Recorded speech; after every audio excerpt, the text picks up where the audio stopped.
এই যে আমার ছেলের এই যে এখানে রক্ত মানে গুলি করছে, এই যে পায়ের বাম পাশের এই কুকসির এখানে রানে এই যে গুলি করছে, এই যে এখানে গুলির ছবি, এটা এই যে দেখেন। আর অনেক রক্ত ছিল।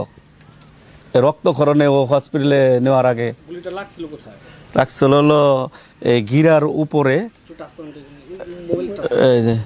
গিরার উপরে এই রান, এটা বলে কুকসিতে, এখানে কুকসির একটু নিচে এই যে এখানে এই যে দেওয়া আছে।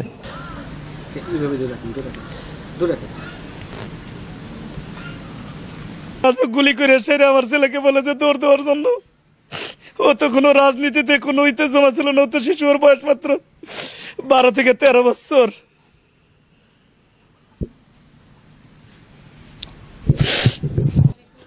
আমার তো মাত্র একটা মাত্র ছেলে। আমি শুধু সরকারের কাছে চাওয়া এটাই যে পুলিশে আমার ছেলেকে নির্মমভাবে গুলি করে রেখেছে দৌড়ে। আমি সরকারের কাছে এটা চাইছি, আল্লাহ হচ্ছে সরকার যেন এই অন্তপক্ষে এই পুলিশটার বিচার না করে। আমার ছেলে কি অপরাধ করছিল? ও তো কোনো রাজনীতির ভিতরে ছিল না। উনি তো একটা মা আছে, জানে যে কি বেদনা। একটা ছেলে 12 বছর 13 বছর একটা ছেলে, তাকে গুলি করে মারা। এই বিচারটাই আমি তার কাছে চাই। শুক্রবারের দিনও আমি সারাদিন বাসায়, অনেক গুলাগুলি হইতেছে বাইরে। আমি একে বললাম, আমি যখন একটু ঘুমের মাথায় লাগছিলাম তখন বললো যে আব্বু আজান দিছে, নামাজ পড়ে যাবো না? আমি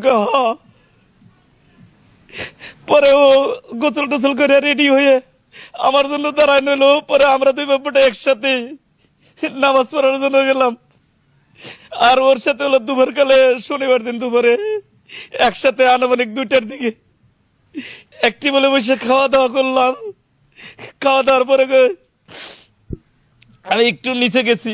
নিচে যাওয়ার পরে যে ওরা যে খেলাধুলা করছে ওইখানে 5টা 30 মিনিট পর্যন্ত ওরা ছাদের উপরে ছিল।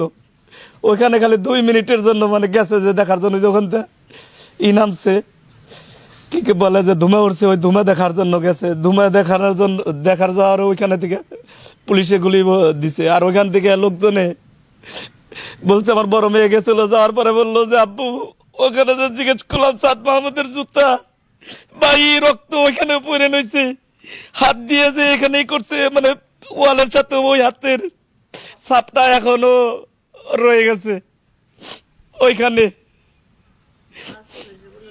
আর বাংলাদেশে পুলিশ যে এত নিষ্ঠুর যে গুলি করে ছেলেকে বলে যে তুই দৌড়া, আবার দৌড়ে পড়ে যাওয়ার পরেও তারপরে লোকজনটা আসতে দেয় নাই কে, লোকজন আসে নাই কে। তখনও যদি নাকি মনে করেন যে হসপিটালে বাই করতো, তাও তো আমার মনে হয় যে হয়তো ও বাঁচত। তা আমার একটাই অনুরোধ যে ওই আমার ছেলে কি অপরাধ করছিল, ওই পুলিশ কেন এরকম ভাবে গুলি করলো?